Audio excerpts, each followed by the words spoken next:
even when we talk about globular proteins, it's not just like a glob. It's not just like a weird looking thing. Well, I mean, some of them are kind of weird looking, but they're also really beautiful. And that beauty is related to its functionality as well. And so we have basically the amino acids are linking up. Remember that our sequence of amino acids is our primary structure. Now, those backbone of the amino acids interact with one another to give us our secondary structure, which involves that hydrogen bonding. So secondary, this is going to be our hydrogen bonding between the backbone. And then we have our tertiary structure. When we talk about what makes up our tertiary structure, well, then we can still have H bonding, but this time it would also be between this, it would be between the side chains and or between the side chains in the backbone. We can also get ionic bonds. So that would be our salt bridges. We could get our disulfide crosslinks. And we can get our other van der Waals interactions. And so if we think about their strength or in their specificity, remember that the disulfide crosslinks, these are going to be strong and specific. On the other end of things, we have those like hydrophobic interactions, the nonpolar interactions. These are going to be generic, individually weak, but collectively they can be strong. Now remember, it's not an intrinsic desire for them to hang out with one another. They're just the losers that no one else wants to hang out with, so they get forced together.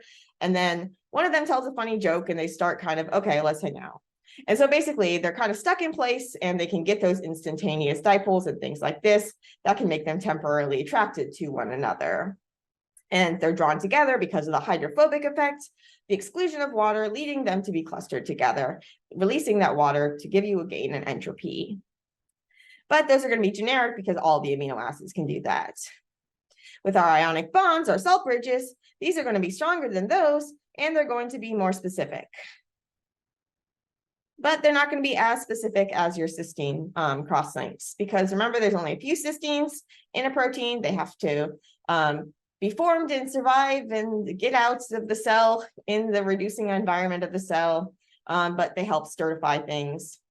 The salt bridges, those are going to be more specific, but not as, they're more specific than our like van der Waals, but not as specific as the cysteine crosslinks. They're also going to be stronger than our van der Waals. They're going to be stronger than even our dipole-dipole interactions. And so we also have the hydrogen bonding was a form of dipole-dipole, so our polar. So H bonding, remember, that's just a special kind of dipole-dipole. And so when we have the polar amino acids, we can be thinking about the dipole-dipole, the hydrogen bonding, as well as the van der Waals. When we think about our nonpolar, we're just talking about those like other like transient van der Waals, induced polarity, things like this. And then when we talk about our ionic bonds, we're talking about our basic and acidic amino acids forming those salt bridges. Those are going to be more specific than the than just our other dipole-dipole or than our van der Waals, but they're not going to be as specific as the other ones because there's more of those acidic and basic amino acids, and they can also form other types of interactions and things like this. So those are not going to be as specific as our disulfide crosslinks. And then finally, we could have those interactions happening between the same chain, within the same chain, which would be tertiary structure, or within different chains, which would be quaternary structure. We can talk about within a tertiary structure or within a quaternary structure. We can talk about specific folds, specific motifs, versions, like little regions of a protein that contain various arrangements of secondary structure that are conserved between different proteins often. And you'll see them show up in a lot of places. And we'll also see how those different motifs are sometimes our furniture, those are sometimes contained within a bigger domain. A domain is kind of just a part of a protein that might be structurally and or functionally distinct.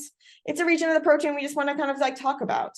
And often these domains are going to be shared evolutionarily between different proteins as well, but they might be hooked up in different ways to give you proteins with cool different functions.